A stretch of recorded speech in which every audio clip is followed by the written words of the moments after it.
Hello again, fight fans, and welcome to episode number 202 of the Neutral Corner Boxing Podcast, live from the MLB studios just outside of Atlanta, Georgia. This is the year-end episode, the year in boxing for 2019. What a great year it was, man. We got a bunch of stuff for you guys tonight.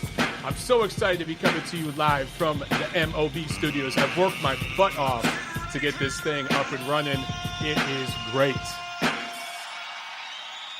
Best thing about the studio setup is I got some sound effects. We have Jim Lampley with us tonight. Bang! Bang! Bang! Bang! Bang!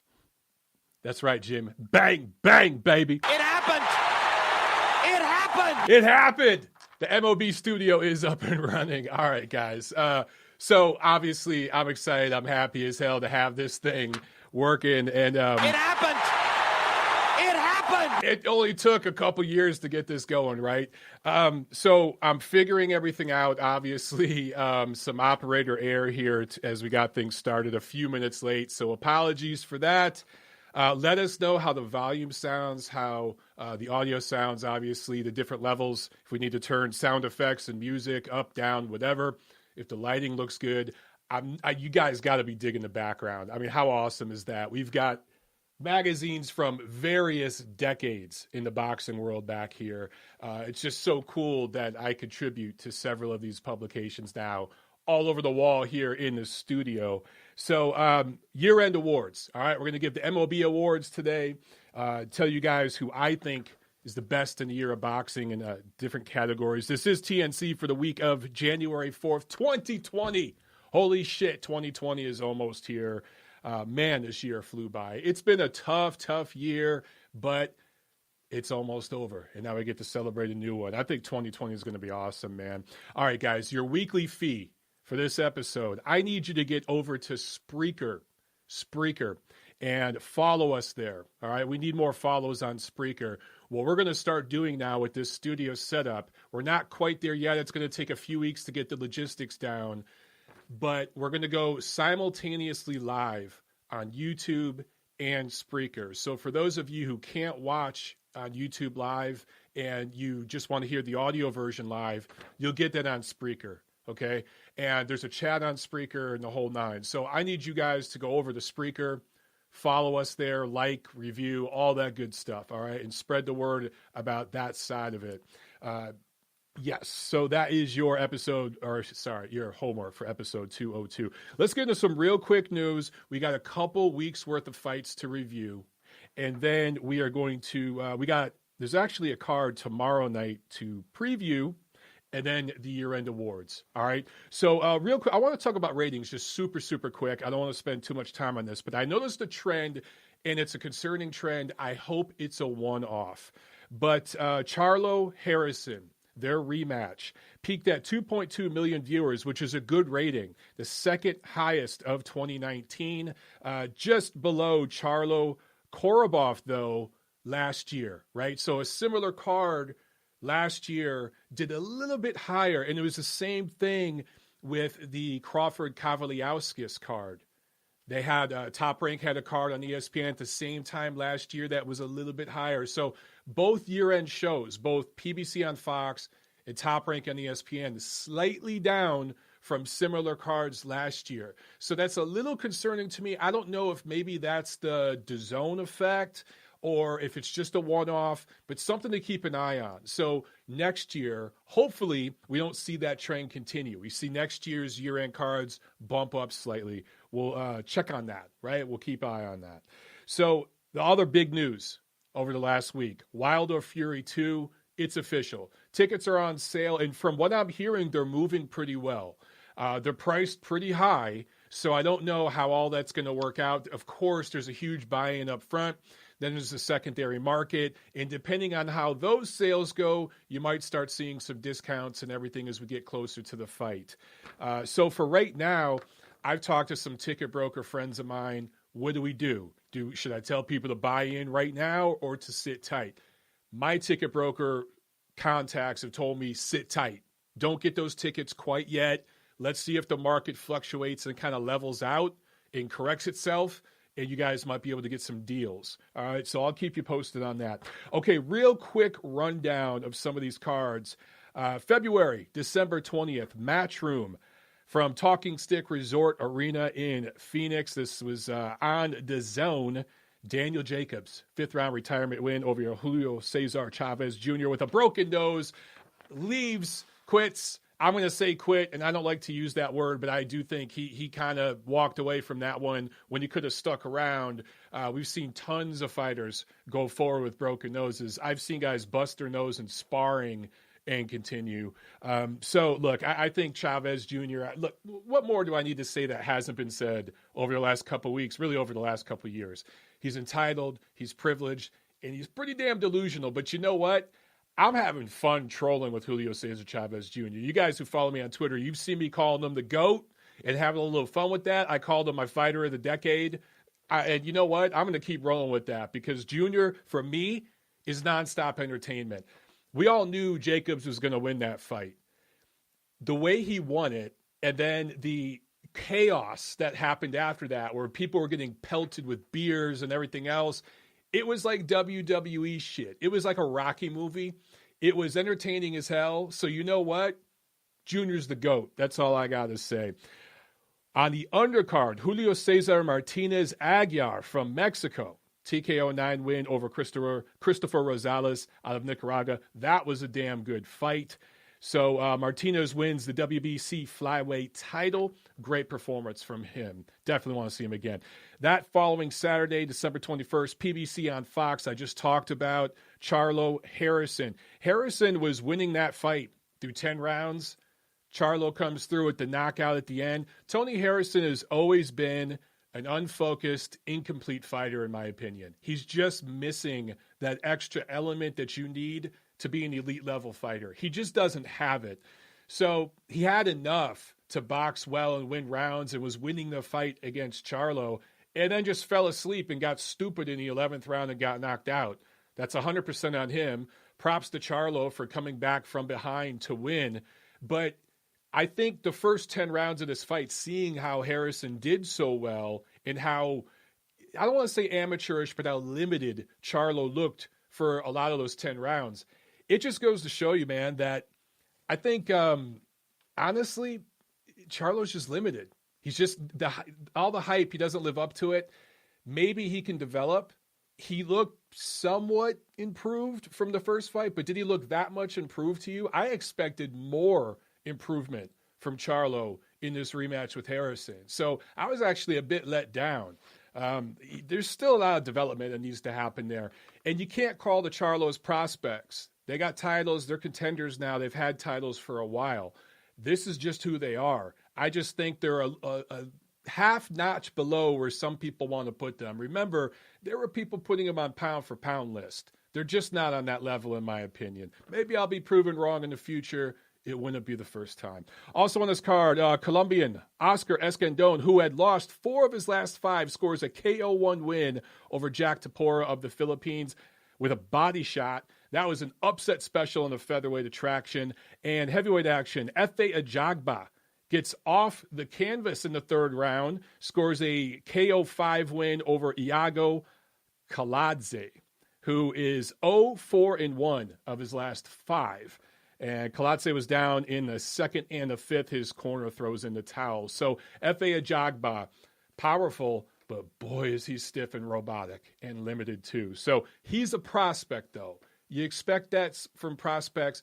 He can work on that, right? So we'll see if he could develop a little bit better in 2020. But the hype train got going for him real quick and boop, stopped real fast. Let me see. Do I have a I want the truth. You can't handle the truth. That sound effect works perfect for that one. It happened.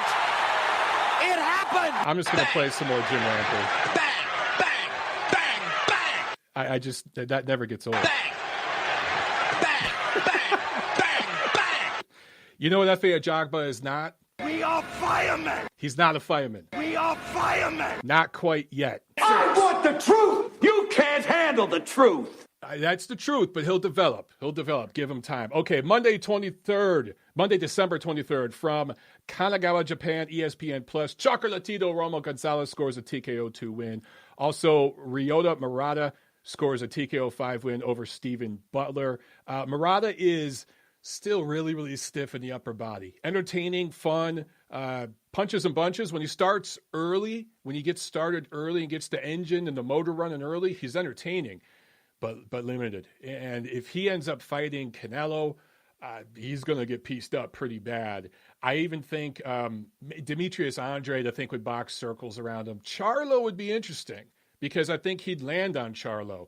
Golovkin at this stage of his career, that would be a hell of a fun fight. If Golovkin were to fight Murata over in Tokyo next year, that would be awesome. Also, Kenshiro Taraji TKO 4 win over Philippines Randy Petelkoren, the seventh defense of his WBC junior flyweight title. So Kenshiro, people are talking about him being on the pound for pound list. Now, I think he's right on the bubble, just a little short of that. Just a little short of that. I want to see him unify in 2020. He was scheduled to have a unification fight for this fight, but his opponent got injured, and that's why he ended up fighting Petelkoren. But next year, 2020, why not unify with the WBA titleist Hiroto Kaioguchi? I think that'd be awesome. All Japanese fight. Then we can start talking pound for pound list. South African Maruti Mathailane scores a TKO 9 win over Akira Yaigashi, the third defense of his IBF flyweight title. He wants to unify in 2020 against WBO titleist Kosei Tanaka or WBC titleist Julio Cesar Martinez, who we just talked about. So that would be awesome. Sign me up for any of that. Okay, last Saturday, just a couple nights ago, here in Atlanta, State Farm Arena, Mayweather Promotions on Showtime. Jean Pascal scores a split decision win in the co-main over Badu Jack, the first defense of his WBA who gives a shit title, light heavyweight title. Look, the crowd did not like this decision. Two judges had it for Pascal, one had it for Jack. I did a ringside recap on the Ring Digital YouTube channel, so find that and you guys can see what I thought right there live just after the fight. I walked up into the stands as they were shutting everything down by the ring and did a quick video. It's like 6-7 minutes, so check that out. I thought watching this live from ringside that Pascal did enough to win 7 rounds. I was cool with the 114-112 score. Both guys were dropped at one point in the fight. Pascal started faster. He started sharper. He built up an early lead. He won the majority of the first half of the fight. Jack, as always, started slow, came on late, poured it on in the 12th round, dropped Pascal, made it really interesting, really close, but in my opinion, fell just a bit short. If it was a draw, I wouldn't have been mad. You could even make an argument Jack won. I mean, according to CompuBox, and I know a lot of you guys hate CompuBox, but some of you guys do enjoy the stats. They are interesting. According to CompuBox, Jack landed 120 jabs, Pascal only 35. Jean Pascal's never been a jabber. But if you look at overall punches, Pascal outlanded Jack, according to CompuBox, in 7 of the 12 rounds, mostly in the first half of the fight. So the rounds that Jack won, he won big. The rounds that Pascal won, he won close. But I was cool with him getting the nod. All right, main event, Gervonta Davis, first fight at lightweight, barely made weight. He had to weigh in 2 hours later to make the weight. He missed the weight the first time. Up against Yuriorkis Gamboa out of Cuba and scores the TKO 12 win. Dropped Gamboa 3 times, apparently, and this has been substantiated from several Spanish language media outlets. Gamboa ruptured his right Achilles tendon when he got dropped in the second round. So this badass, who honestly is a featherweight fighting at lightweight, fought his best years as a pro as a featherweight a decade ago, fought, I believe, as a bantamweight in the amateurs when he was really a standout fighter, a truly elite level fighter. This dude fights 10 rounds with a ruptured Achilles tendon and at times puts leather on Gervonta Davis. If you saw Gervonta Davis in the post-fight press conference, he had some bruises and marks on his face. And Gamboa has never been a hard puncher. He was a pretty decent puncher at featherweight, but at lightweight, he's feather-fisted. And he put some marks on Gervonta Davis. Now, Gervonta Davis is kind of fair-complected. He bruises up easy and marks up easy, but still, that's surprising. So there were some defensive liabilities I saw in Gervonta Davis. This was my first time seeing him up close like this. And there were several things I noticed that, look, if a weekend warrior amateur like me's noticing him, a true professional is going to chew the kid up. Now, he gave himself, I think, a C- grade for the fight. He's being honest. He knows that it wasn't his best performance, but he needs to tighten up on some things. When he comes in, of course, he's a southpaw, right? So when he comes in with the straight left hand, he loops it. He comes in wide. His chin's up. He opens up. He doesn't keep a small target. I mean, he's a counterpuncher's dream, So I just think that there's some things they need to tighten up if he's going to go up against the elite level lightweights. But here's the thing, guys. He's not going to. Leonard Ellerbe and Floyd Mayweather, Davis's management, they're spinning and they're doing what all promoters do to a certain degree. They're not going to fight an elite level lightweight next year. They're going to fight Leo Santa Cruz on pay-per-view. Leo Santa Cruz, when did he start in his career? Did he start at bantamweight? Maybe super bantamweight? I think he's at 130, just moved to 130. He's fought nobody there, and now he's going to move to 135. So this basically what Mikey Garcia did for Errol Spence, Leo Santa Cruz is going to do for Gervonta Davis. He's going to be paid handsomely, some under the table, but he's going to be paid handsomely for it. This is the business of boxing. I'm telling you guys right now, if you're waiting for Gervonta Davis to fight an elite level lightweight, it's not happening in 2020. And personally, I don't have a problem with that if you're developing the kid. But if you're going to put him on pay-per-view and start talking about him being one of the bigger attractions in the sport, you got to fight an elite level fighter in your division. He's not going to do that next year. So, look, I'm not trying to beat up on him or Mayweather Promotions or anything like that. Full disclosure, I'm doing a piece right now on Gervonta Davis for the next issue of The Ring magazine. So we're covering him. We're being more than fair. I'm just giving you guys the lowdown. That is the reality of the situation. Speaking of Ring magazine, real quick, new issues out. And by the way, I got to say congratulations to our friend Lena Baker, who took this picture that made the cover. Awesome shot, Lena. Truly, truly great shot. Congratulations on that. But so this is the February issue, and I want to show you guys my latest piece on fighter safety. I believe it's page 50. Let me flip to it. 51, I do believe. It's a 7-page feature. I want you guys to check out, all right? Page 51 of the latest issue. If you guys have it, check it out. I worked really, really hard on this piece. 7 pages in the latest issue of Ring Magazine. I talked to several people. I spent hours interviewing different experts that are in different facets of the boxing industry. And both, behind the scenes and directly involved with fighters in the mix. And I just poured my heart into it. I think it's like over 4,000, maybe 4,500 words. It's an extensive, exhaustive piece, and I'm pretty proud of it. And so check that out, all right? Okay, real quick, let's preview. We actually have a card tomorrow. Now, unfortunately, there's no American TV, but maybe you can find a stream somewhere. These New Year's Eve Japanese cards are always fun. Tomorrow in Tokyo, we have 3 WBO world titles. WBO flyweight champion Kosei Tanaka going up against a Chinese fighter, Wulan Teodohazi. His third defense. Tanaka has held the WBO title at 105, 108, and now 112. Here's another of these Japanese fighters that's really good, possibly could be on the bubble for pound list, but he's got to unify. He's got to fight one of the other top fighters in the division. I want to see that with him. WBO super flyweight titleist Kazuka Ioka going up against Puerto Rican Javier Cintron, son of Kermit Cintron. Remember him? Kermit Cintron is old enough to have a son who's a professional fighter. Damn. This is Ioka's first defense. Now, Ioka has held the WBC title at 105, the WBA at 108, the WBA at 112, and now the WBO at 115. So this dude has held titles in 4 different divisions. But again, I want to see him unified. That's one thing with the Japanese fighters. They get a title and sit on it. I want to see these guys start unifying and fighting more on the global scene. I understand the scene in Japan is growing, and it's hot. I get it. But, man, get on the global scene a little bit more. Let's start unifying with these other champions in other parts of the world.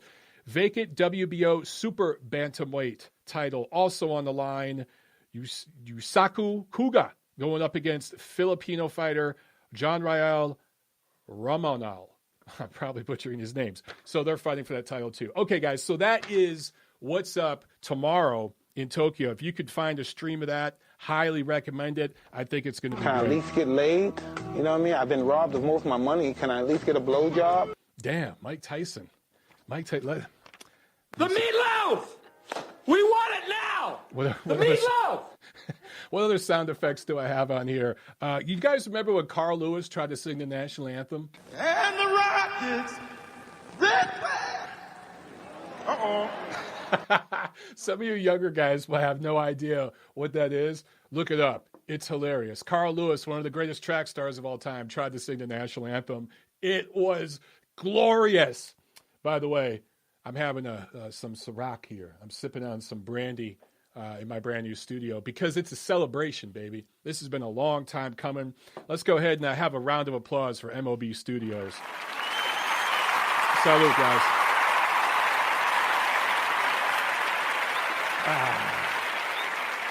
And applause are in order because let's talk about my picks for the best of the year, all right?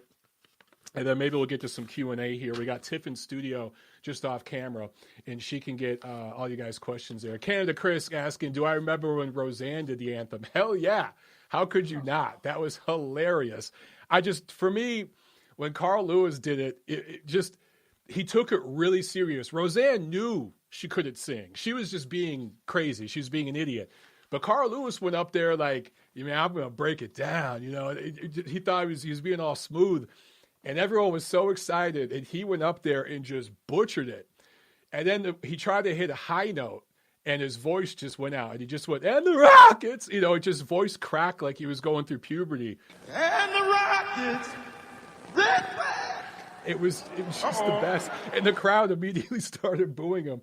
I'm telling you, find it on YouTube, guys. Okay. 2019 comeback of the year. Now, there's 2 fighters I think you could choose from here. But for me, these lights are hot. For me, I'm going to go with Jamel Herring. Now, you could also go with Julian J. Rock Williams, right? But the reason why I went with Herring is because he fought twice this year. J. Rock had a fantastic performance against Jarrett Hurd, but that was way at the beginning of the year. And then through no fault of his own, he sat on ice for the rest of the year. Jean Pascal, also another great candidate. I think Jean Pascal certainly is up there too. But for me, Jamel Herring, when you consider where he was, he had 2 losses in a row a couple years back, right? And he got to a point where a lot of promoters, his contract ran out with PBC, and a lot of people were looking at him as basically an opponent at that level of his career. He was working, I think, with Adrian Broner's camp, and they kind of were looking past him. He kind of had to train himself his last couple fights with that crew. Comes over to Top Rank, comes down in weight in his 30s, went from 135 to 130, wins a world title, defends it, and now he is set up for big money in 2020. He might fight Carl Frampton. That would be a big fight for him. He might fight in a unification fight in 2020. He's set up for great stuff. And when you look at where he was, okay, that's why I'm going to give him comeback fighter of the year. I hear you guys about Jean Pascal. Here's why I didn't pick him.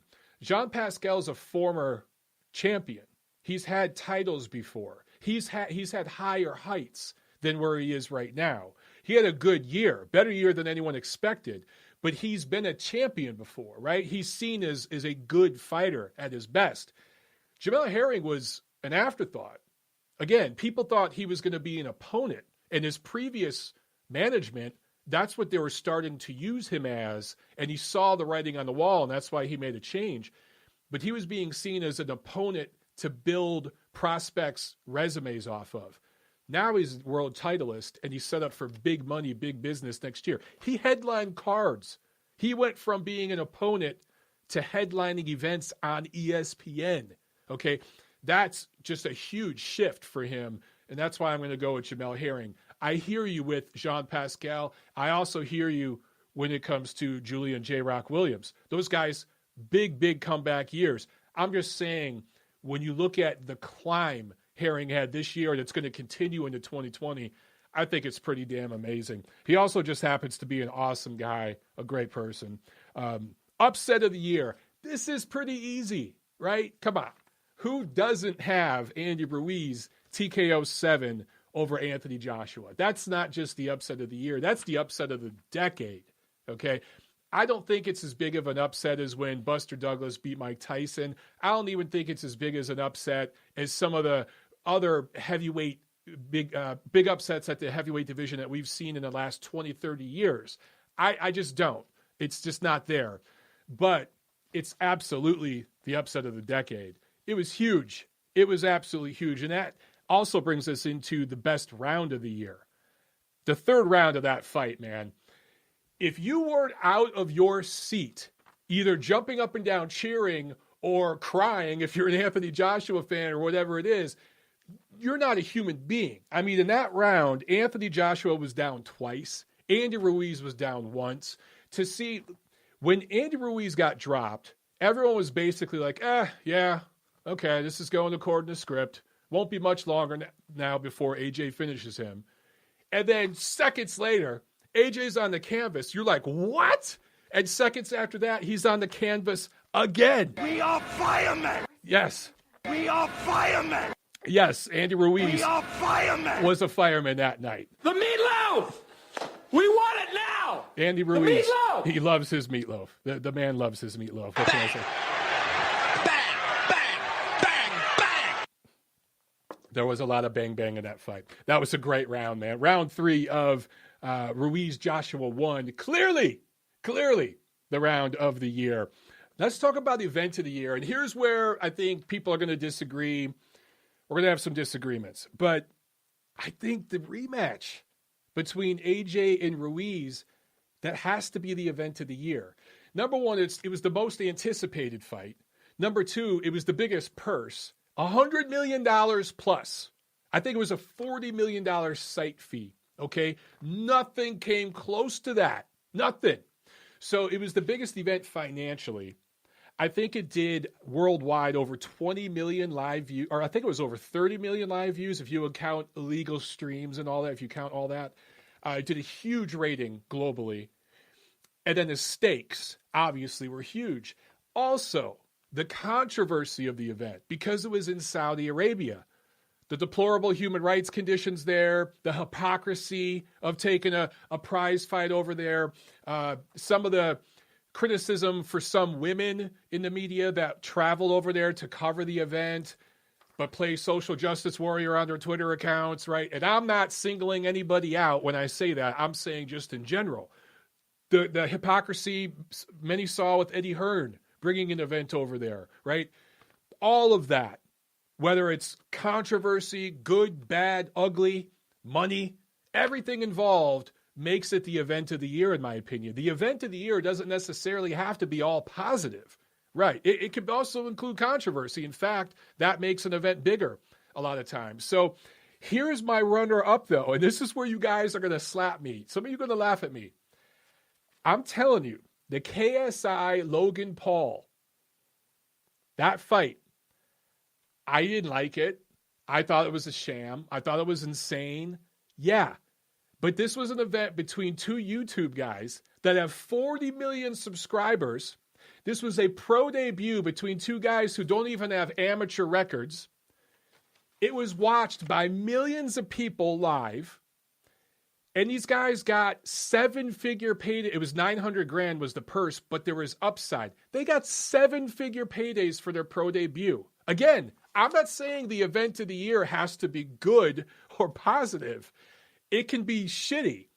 But just think of a more insane event that we have seen in boxing in recent years. You have to go to Mayweather-McGregor, right? That was an insane event, but at least McGregor had some martial arts background. He didn't have boxing martial arts, but he had, wrestling and kickboxing or whatever. So that was an insane event. But this event with KSI and Logan Paul was equally insane. And these guys were I'm not even going to say amateurs. I'm an amateur. I'd beat the shit out of both of them. And I'm 40 years old. These guys got 7-figure paydays and millions of people watched. Thousands of people attended. It was a complete douchebag disaster inside Staples Center. There were porn stars ringside pissing on the floor, literally drunk, pissing on the floor, posting videos of it on social. It was insane. So that is my runner-up for event of the year. Some of you may not like it, but you tell me a crazier event in boxing this year. I don't think you can. So, okay, prospect of the year. This is another one where we might get some arguments, but my runner-up is Philadelphia's Jaron Ennis, who was 2-0 with 2 KOs this year. He's not my winner, though, and I'll tell you why. He only had 2 fights. Now, it's not because he didn't want to fight. He had a contract dispute the first half, I think like 2/3 of the year. So that kept him out of the ring until in the fall, but I think late summer and then in the fall. So he just wasn't active enough. He's going to be way more active in 2020. His contract situation's worked out. In fact, he's got a fight scheduled January 10th in Atlantic City. I think he's going to have a breakout 2020. I like Jaron Ennis a lot. But Virgil Ortiz Jr., he's the prospect of the year because when I look at prospect of the year, okay, I think who graduated from prospect to contender? Who is ready to contend for a title the following year? That's Virgil Ortiz Jr. 4-0, 4 knockouts this year. Graduated to contender status. Now, is he ready to fight for a title right now, today? No. He needs a couple more fights. But by the end of 2020, he will fight for a world title. He's right there. So he's ready to contend. He's no longer a prospect. He's a contender now. That's why he's my prospect of the year in 2020. And I think he ran away with it. I honestly think that you can't really vote for anybody else. I understand Daniel Dubois, Israel Madrimov. I think Madrimov might win it next year. He's going to have more fights next year. Dubois still needs some seasoning. Virgil Ortiz Jr. is just further along, guys. He's there, man. And he's legit. I want to see him fight a real fighter in his weight class, though, not another guy moving up in weight. So I think he'll do that in 2020. All right, knockout of the year. Man, there's plenty. There's plenty we can choose from, right? But I thought about this. I think Deontay Wilder, KO 7 over Luis Ortiz has to be knockout of the year. There were more bone-crunching, chilling knockouts that we saw. There's several knockouts that were more concussive, more explosive, even though that was an explosive, concussive knockout. But here's the difference, guys. That knockout came in a fight where Deontay Wilder, you can make an argument, was shut out through 6 rounds. But even if you felt he won a round or two, he was losing the fight. It was a come-from-behind knockout win, which to me adds levels to it because that increases the drama. He was losing, right? I think all 3 judges had him down, I do believe. A lot of people thought he was being shut out and down 60-54 when that knockout came. So that adds drama to it. Also, Luis Ortiz, I don't think he's an elite level heavyweight. When I say elite, I'm talking top 3, 4, 5. Okay, he's just short of that in my opinion, and I get it. He's 623 years old. I get it, but he is a top 10 heavyweight. He is a top 10 heavyweight. So this knockout came in a fight against a top 10 fighter in a championship fight with massive stakes on the line because that Fury rematch was on the line. Wilder was losing. He needed a knockout to win, and he got it. So for all those reasons, plus the highlight reel, one punch, it really was a one-hitter quitter. One shot, right hand, Ortiz is down, doesn't beat the count. That's your knockout of the year, man. I don't think that you can top that because of all the reasons I mentioned, right? So that's your knockout of the year. Let's talk about trainer of the year. So at Ring Magazine, we voted for Eddie Reynoso. Now, that pissed a lot of people off because he trains Canelo Alvarez. Canelo has a lot of haters. I get it. But Eddie also trains Oscar Valdez, who's a good fighter, Ryan Garcia, good fighter, and some other guys, okay? I think he's a damn good trainer, and I'm cool with Eddie Reynoso if you think he's the guy. You can also make an argument for Shane McQuiggan. He did a great job. You know, Josh Taylor had a good year. You could make a great argument for Stephen Breadman Edwards, who I think is criminally underrated as a trainer, and what he did with Julian J. Rock Williams against Jarrett Hurd. But that's just one fight, one fighter. For me, my trainer of the year in 2019 is Brian Bomac McIntyre. And I'll give you the reasons why. Number one, look at what he has done with Jamel Herring since Jamel Herring joined their team. Jamel Herring's my comeback fighter of the year. I talked about him earlier, right? He has a world title now. He's going to unify, or possibly he's going to be a unification fight next year. He's set up for big business. Complete change in Jamel Herring's fight style. Look how confident this guy is now. And remember, guys, he moved down in weight, not as a 20-year-old, but he's in his 30s. He's a grown-ass man. Those of you watching this that are over 30, you know how damn hard it is to go down in weight and improve your performance. This dude went down and got better. Bomac helped him do that. But also he trains this guy you might have heard of. I don't know, Terrence Bud Crawford, who's arguably the best fighter in the world, pound for pound. Now, Bud didn't have an exceptional year. He fought against Kavaliauskas. He was dropped in that fight. I get it, guys. He fought Amir Khan. That was on pay-per-view. It should have never been pay-per-view. That was atrocious that was on pay-per-view. I get it. But he is still arguably the best fighter in the world pound for pound. And in my opinion, clearly the best welterweight in the world right now, especially given all the questions we have about Errol Spence and where he's at. So when you train the best fighter in the world, it's between Crawford and Lomachenko, in my opinion. It's between the two of them. When you train the best fighter in the world and you're making other dudes better, not as a prospect, Jamel Herring, not a prospect. He's a grown-ass man, right? He was a guy in his 30s, a contender. You made that man better. That's trainer of the year, guys. Bomac is the trainer of the year, in my opinion. Okay, fight of the year, 2019. Again, we have several great choices to choose from. I have nominees, which is a good problem to have, okay? But I thought about this one long and hard. And I just can't top Naoya Inoue unanimous decision win over Nonito Donaire. Here are my reasons why. And if you have another fight, again, there's several you could choose from. I ain't mad at you, all right? I understand if you disagree. But let's talk about the fight itself. Inoue was cut in the second round, so he suffered a cut. I believe it was the first time he was cut, at least cut this badly. Said he was suffering double vision 10 rounds of the fight. So he's seeing double vision, right? Fractured orbital bone. Inoue has a fractured orbital bone. So fractured orbital bone, cut, seeing double vision, broken nose. He has all those injuries. Continues fighting. Drops Donaire in the 11th round, almost has him out of there. Somehow Nonito Donaire makes it to his feet in the 11th round.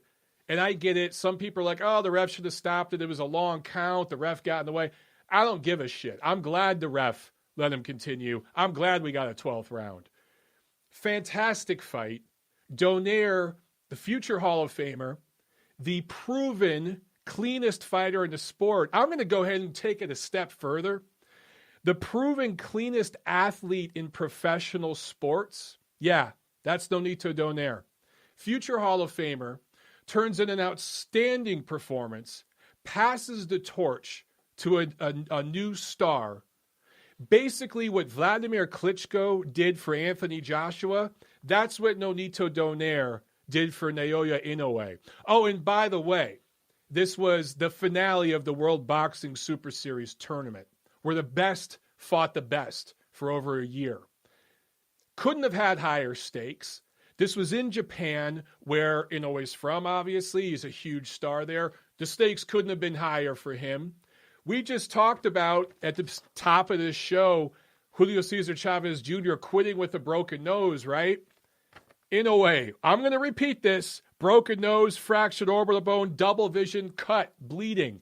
Fights on. Drops and almost stops his man. The most experienced opponent he's ever faced, amateur and pro.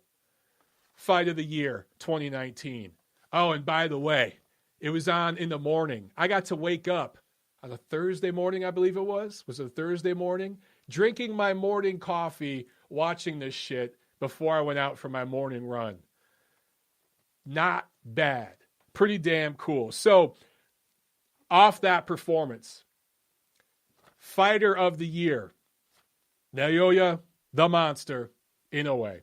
Now, he only fought twice this year. I get it. But he won a tournament. And I'm sorry, in my opinion, when you enter a tournament and you're willing to fight the best, and you do fight the best, and you participate in a fight of the year where you are seriously injured and pull it out against a future Hall of Famer who on that night would have beat just about everybody else in the damn division. Yeah, you're the fighter of the year. So Monster is the fighter of the year, in my opinion. Now, again, if you have somebody else, there's several candidates we could choose from. I ain't mad at you. But in my humble opinion, what the Monster did in 2019 was pretty damn special.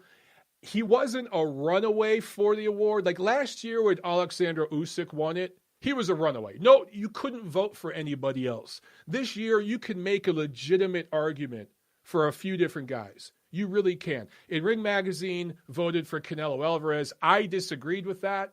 I voted for Naoya Inoue. That's who I thought should be the fighter of the year. But yeah, it was close this year. It was close. But for me, Inoue eked it out for all the reasons I mentioned. And I think he's a special fighter. That fight against Donaire is going to make him so much better. I can't wait. I feel bummed because Luis Neri, if he wasn't a drug cheat and a weight bully, and he could have actually stayed at bantamweight, a fight between Neri and Inoue would have been really, really great. We're never going to get it. But Inoue is going to continue to move up in weight. At some point, we're going to see him fight Emmanuel Navarrete at 122. That's going to be fun. He just signed with Top Rank. He's going to be fighting over here in America again soon. Top Rank knows what they're doing. They don't sign guys that they don't think are special. They think he's special. So that's it, guys, for my MOB awards. Let's see. Do we have any questions? Tiff, is there anything in the chat? I can't see the chat right here. Is there any World Series boxing in 2020? One of you guys is asking, will there be a World Boxing Super Series in 2020? I don't know, man. I would think. Look, the tournament's been successful the first couple of years. There's been a lot of hiccups. I think having 3 divisions is too much. I think they should keep it to 2 divisions. They still got to have the Cruiserweight finale for Season 2. That's supposed to happen in the first quarter of 2020. But I would hope it sticks around. As long as they can get the funding together, which I think internationally they should be able to do, I think they'll be able to put it together again. They just got to pick 2 divisions and keep it to that. They were talking about adding a female division. I just, possibly they could, because those pay scales will be easier to manage. But the logistics gets tougher the more divisions you add. Keep it at 2. But I think it's been a great thing for boxing, man. Anything else? Face L27 wants to know, what's the robbery of the year? What is the robbery of the year? Shit. Guys, you're going to have to help me with that. Robbery of the year. That's a damn good question. I can't, off the top of my head, guys, I honestly can't pick one. You're going to stump me with that because I honestly can't think of a fight where I looked at it and said, holy shit, this is a real robbery. Broner was robbed, says Piglet Smith. That's hilarious. Smith Ryder's a good one.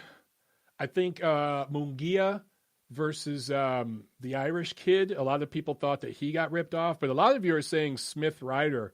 So Smith Ryder might be one. Yeah, I'd have to, because I'd have to Hogan, yeah. So Munguia Hogan, a lot of people felt that was a robbery. Smith Ryder is definitely up there on the top of the list. I think I'm forgetting one. I'd have to sit there and look at all the candidates for that. Figueroa over Molina. Let's see, Michael Mendiola says. I saw one of you guys was asking about the crowd at Atlanta Saturday. Look, it was dead until for the co-main. It started to trickle in a little bit, but everybody came in right before the main event. It felt like a legitimate 14,000. It might have been 12, 13. They might have been adding a little bit, but it felt like a legitimate packed crowd in there. I see a few of you guys asking me about my dream fight for 2020.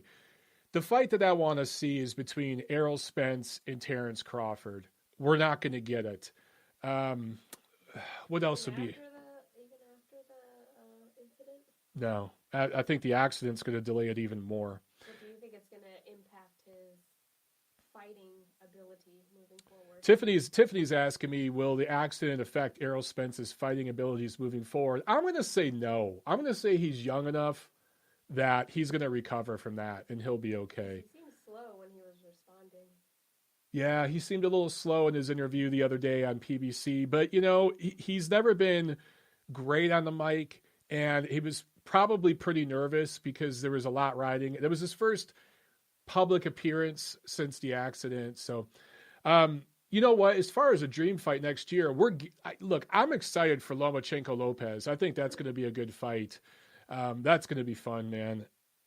I wouldn't necessarily call that a super fight, but I'm definitely looking forward to that.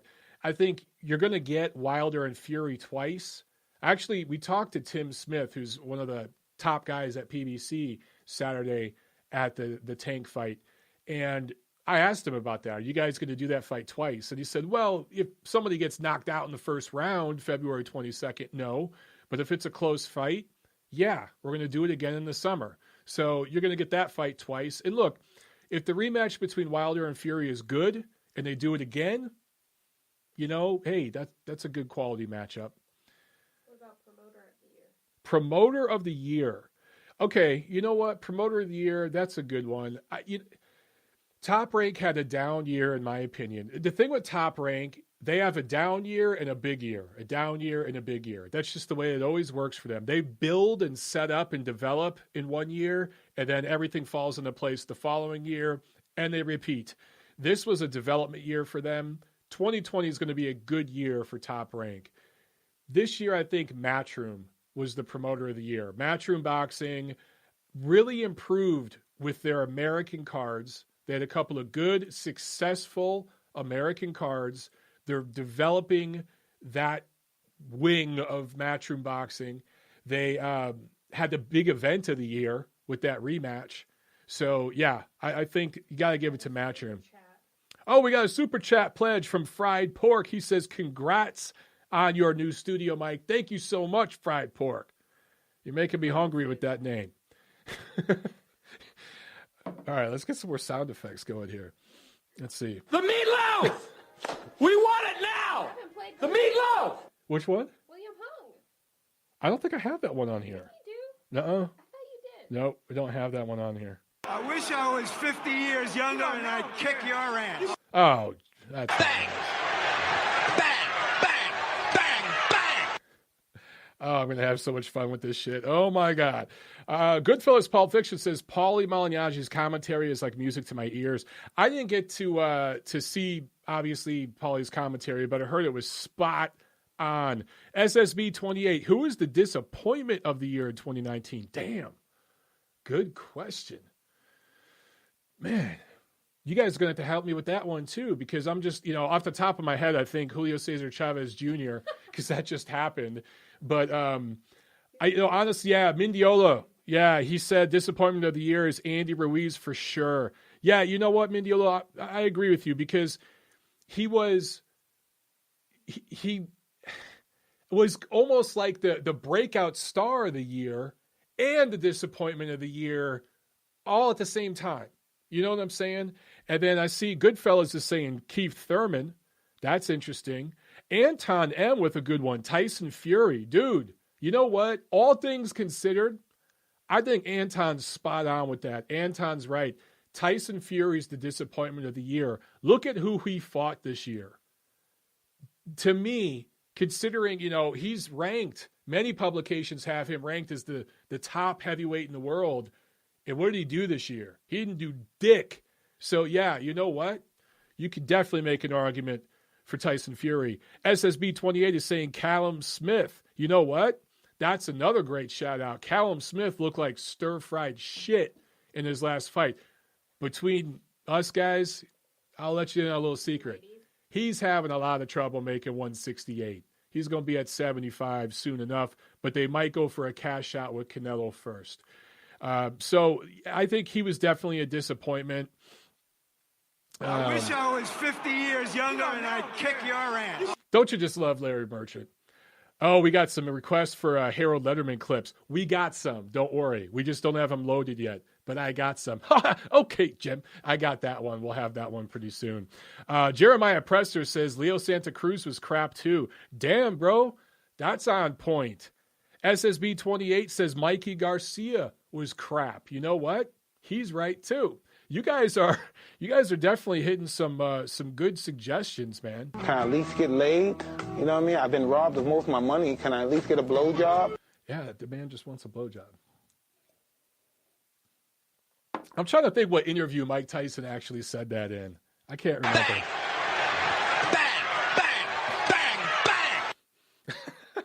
I love it. All right, guys, that is the MOB Awards for 2019. Oh, thank you. I appreciate the applause. As I have some more of my brandy here. Guys, I can't thank you enough, man. It has been a process getting this together, okay? But we got it together. We did a couple of test runs with the new software and everything. Hopefully this audio is sounding great. Great. We got this. The walls here are all soundproofed. I built soundproofing everywhere. It is awesome. The lighting and everything I think is spot on. So now we're just going to get the Skype feature set up. That's the next thing on the to-do list. We're working on it right now. We just needed to test out the video and make sure everything was working. So the next item on the list is the Skype, and then you guys will be able to call in, and this will be a conversation two ways. You won't just be listening to me rant and answer chat room questions. So we will still keep the live chat going on YouTube, and then, of course, we'll have a live chat on Spreaker, too, because, again, we'll be going live on both. If you guys want to get your question answered, though, you'll probably have to bump it to a super chat, because I'm going to have questions on both chat rooms at the same time, and then I'm going to be taking phone calls. So anyway, we'll keep all that going. Tiffany says she will be here to help. So, all right, guys, you know what? Happy New Year. Be safe. Be smart. But have a good time. Have fun. You've earned it. You deserve it. And we will hang out again early next year. So we're not going to have an episode this Thursday because there's no fights this weekend. They don't want to go up against the NFL wildcard weekend, right? I think that's this weekend. There's no way boxing wants to mess with that. So we won't have a show Thursday. We won't have a show next Monday, because we'll have nothing to review. But next Thursday, we'll be back from here at MOB Studios in Atlanta, Georgia, and we'll preview what's coming up next weekend, all right? So on behalf of myself and Tiffany, Happy New Year, guys. And we'll see you at the fights. And we'll see you at the fights.